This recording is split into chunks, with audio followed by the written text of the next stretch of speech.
মা বোনদের রমজানের যে রোজাগুলো ভাঙতি হয়েছে সেগুলো না রেখে সরাসরি শাওয়ালের 6 রোজা রাখা যাবে কিনা, নাকি আগে কাজা রোজা শেষ করা বাধ্যতামূলক? যেহেতু হাদিসের ভাষ্যটা এরকম, মান সামা রমাদান সুম্মা আতবাউ সিত্তাম মিন শাওয়াল, যে রমজানের রোজা রাখলো এরপরে শাওয়ালের 6টা রোজা রাখলো। হাদিসের ভাষ্যটা লক্ষ্য করলে বোঝা যায় যে রমজান রোজা রেখে আগে শেষ করা দরকার, এরপরে শাওয়ালের রোজা। অতএব মা বোনরা হোক আর পুরুষরা হোক সবার জন্য একই কথা প্রযোজ্য। রমজানে কোনো কাজা রোজা থাকলে আগে কাজাগুলো রেখে তারপরে শাওয়ালের রোজা রাখা উত্তম।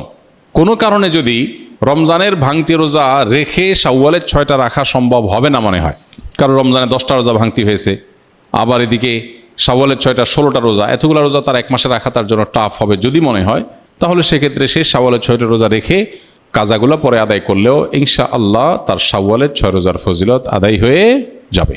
একটি রোজার নিয়তে কি কাজা এবং শাওয়ালের নফল উভয়ের সওয়াব পাওয়া সম্ভব? অর্থাৎ এক রোজায় কি 2 নিয়ত করা যাবে? না, এটা আপনি করতে পারবেন না। ফরজ রোজার নিয়ত করলে সেখানে আবার নফলেরটাও নিয়ত করতে পারবেন না, তবে নফলের 2টি একসাথে নিয়ত করতে পারবেন। যেমন সোমবার বৃহস্পতিবার রোজা রাখলেন, চাঁদের 13, 14, 15 রোজা রাখলেন, আবার শাওয়ালের রোজারও নিয়ত করে নিলেন, এখানে ইনক্লুড করতে পারবেন, 2টা নিয়তই একসাথে করতে পারেন। আর ফরজ কাজা রোজা আছে সেটা রাখলেন, একই সাথে আবার শাওয়ালের 6 রোজা রাখবেন, সেটা আদায় হবে না। রমজান পরবর্তী ইবাদতের ধারাবাহিকতা ধরে রাখার কিছু উপায় বলে দিন। রমজান পরবর্তীতে ইবাদতের ধারা ধরে রাখার জন্য রমজানেই ভালো করে তাকওয়া চর্চা করতে হবে। রমজানে যার তাকওয়া চর্চা যত ভালো হবে, রমজানের পরে সেটা ধরে রাখা তত সহজ হবে, ইজি হবে ইনশাআল্লাহ বিইذনিল্লাহ। এবং আল্লাহ তাআলার কাছে দোয়া যেমন করতে হবে, রমজানের পরে দিনই পরিবেশে যত বেশি নিজেদেরকে রাখতে পারবো তত বেশি রমজানের ইবাদত ধারাবাহিকতা ধরে রাখা সহজ হবে ইনশাআল্লাহ বিইذনিল্লাহ। সেই চেষ্টা আমরা করব। রমজানের পরে আরেকটা ইবাদতের মৌসুম আসছে 2 মাস পরেই, সেটা হলো জিলহজের প্রথম দশক, 10 দিনের মৌসুম। এটা 30 দিনের মৌসুম, এটা হলো 10 দিনের মৌসুম।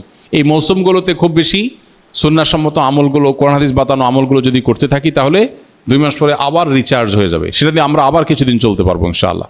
এভাবে শরিয়া যে আদেশগুলো করেছে সবগুলো কিন্তু আমরা পরিপূর্ণভাবে পালন করে ইনশাআল্লাহ বিইذনিল্লাহ সারা বছরই ইবাদতের ধারাবাহিকতা ধরে রাখা সম্ভব হবে।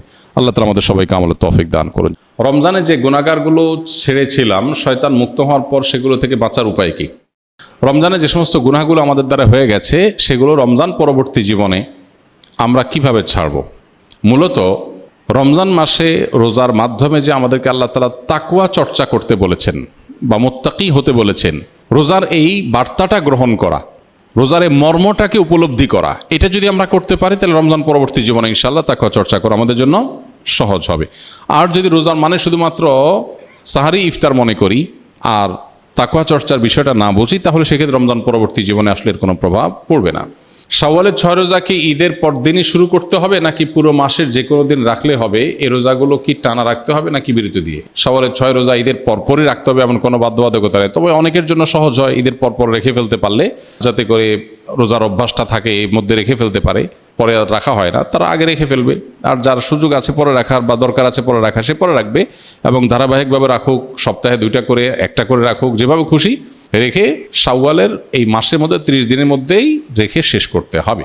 আপনার জানা মতে শাওয়ালের রোজা রাখার সময় প্রচলিত কোনো ভুল আছে কি না যা আমাদের এড়িয়ে চলা উচিত? শাওয়ালের রোজা কেন্দ্রিক খুব কমন বড় কোনো ভুল নাই, তবে ভুল ধারণা আছে কিছু। যেমন অনেকে মনে করেন শাওয়ালের 6 রোজা লাগাতার রাখতে হয়, ধারাবাহিক রাখতে হয়।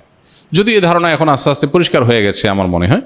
শাওয়ালের 6টা রোজার ফজিলতটা আমরা জানি। নবী সাল্লাল্লাহু আলাইহি ওয়াসাল্লাম বলেছেন, মান সামা রমাদান সুম্মা আতবাহু সিত্তাম মিন শাওয়াল কানা কাসিয়ামিদ দাহর। যে ব্যক্তি রমজান রোজা রাখার পরে শাওয়ালের 6টা রোজা রাখবে সে ব্যক্তি সারা বছর রোজা রাখার সওয়াব পাবে। এক হাদিসে নবী আলাইহিস সালাম এটার ব্যাখ্যাও করে দিয়েছেন। বিষয়টা এইভাবে যে রমজানের 30টা রোজা সচরাচর সর্বোচ্চ 30টা রোজা হয়, এটাকে প্রত্যেক আমলকে আল্লাহ তাআলা কমপক্ষে 10 গুণ বাড়িয়ে দেন, তাতে 30কে 10 দিয়ে গুণ দিলে 300 হয়। আর শাওয়ালের 6টা রোজা রাখলে আর 6 দুগুণে 60 হয়, তাহলে 360, চান্দ্র বছর হিসাবে 360 দিন। অতএব পুরো বছর রোজা রাখার সওয়াব পেতে হলে রমজান রোজার পরে শাওয়ালের 6টা রোজা রাখতে হবে। এই রোজা রাখার ক্ষেত্রে কোনো ধারাবাহিকতার শর্ত নাই, ভেঙে ভেঙে রাখতে পারেন, একসাথে রাখতে পারেন, যেভাবে খুশি রাখতে পারেন। এটা হলো একটা ভুল ধারণা সাধারণত, যে একসাথে রাখা লাগে কিনা অনেকের ধারণা হতে পারে। এর বাইরে আর তেমন কোনো মেজর ভুল দেখি না। রমজান রোজা যেভাবে রাখেন সেটাও একইভাবে আপনি রাখবেন, শাওয়াল মাসের মধ্যেই রেখে দিবেন।